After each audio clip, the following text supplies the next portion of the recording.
If we cut a tooth, we'll notice 3 layers of the tooth. The very core of the tooth is the nerve of the tooth, which is responsible for sensing pain, cold, hot. Also provides a lot of elements that nourishes the tooth itself. Second layer is the dentin. Dentin is a very important structural part of the tooth, which has also protective function for the nerve of the tooth. Outer layer of the tooth is the enamel. Enamel is important to protect because it's like a blanket on the tooth. It's important because aesthetically gives us the color of the tooth, and I would say it's one of the strongest bones of human's body.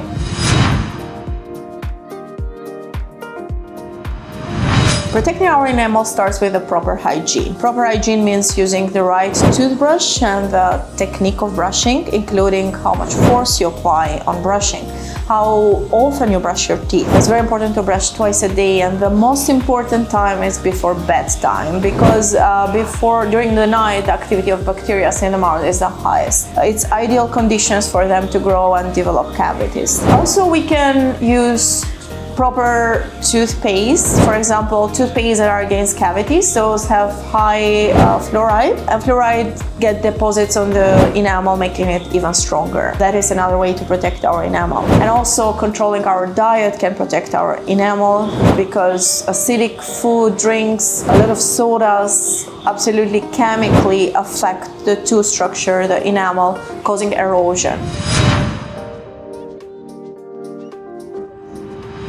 A cavity happens when the food debris we eat stays on the tooth surface uncleaned for more than 24 hours or 48 hours. So this develops plaque, and plaque is the best food for bacteria. When bacteria digest this food debris we leave in our tooth structure, they produce an acid, and this acid is 100% responsible for developing the cavity, because as any other acid creates little pores on the tooth structure and turn it little by little from a strong tooth structure to a soft tooth structure, and this is how a cavity develops. So can we prevent it? Yes, and the easiest way to prevent it is just keep your tooth surface clean. Also, there can be different factors that besides the bacteria and food can affect our enamel, like diet. Diet is very important, because the more acidic the food or drinks are, or the more soda are consumed with a lot of sugar, this affects absolutely the effects of bacteria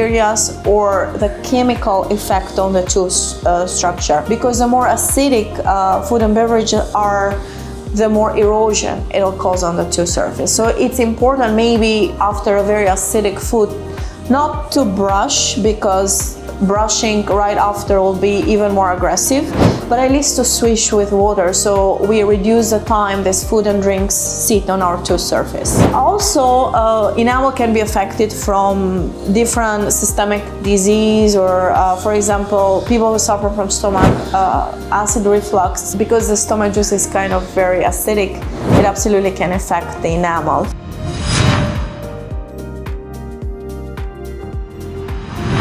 Chewing gum, especially sugar-free gum, it's actually a good thing for your teeth, because of the sticky effect of the gum, it helps on cleaning more debris from the tooth structure. Also, it's a kind of massage for the chewing muscles. However, chewing gum has to be controlled based on the frequency and the duration of chewing. I wouldn't recommend more than 5 minutes or max 20 minutes chewing gum a couple times a day.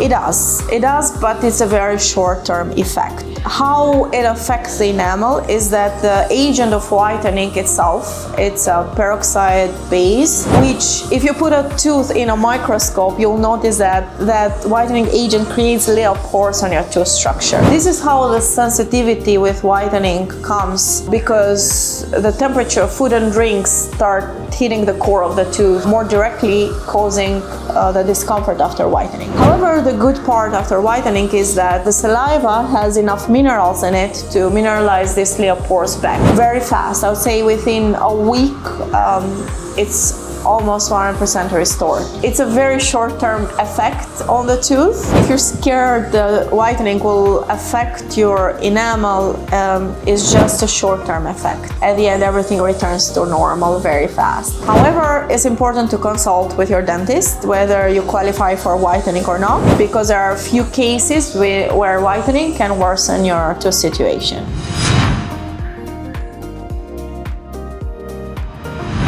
Is that after a careful exam whether you qualify for whitening or not. The whitening takes one dental session, which is split in 3 parts. You will have a full syringe for whitening only for you, which includes 3 applications. Each application is about 20 minutes, and the reason why we split all the whitening time in three applications means that some people want to stop after the first application, some people after the second, and some people want the 3 of them. Every application makes your teeth whiter, so that's why we check shade after each application. This way we have the whitening more control, and we stop wherever you're happy with.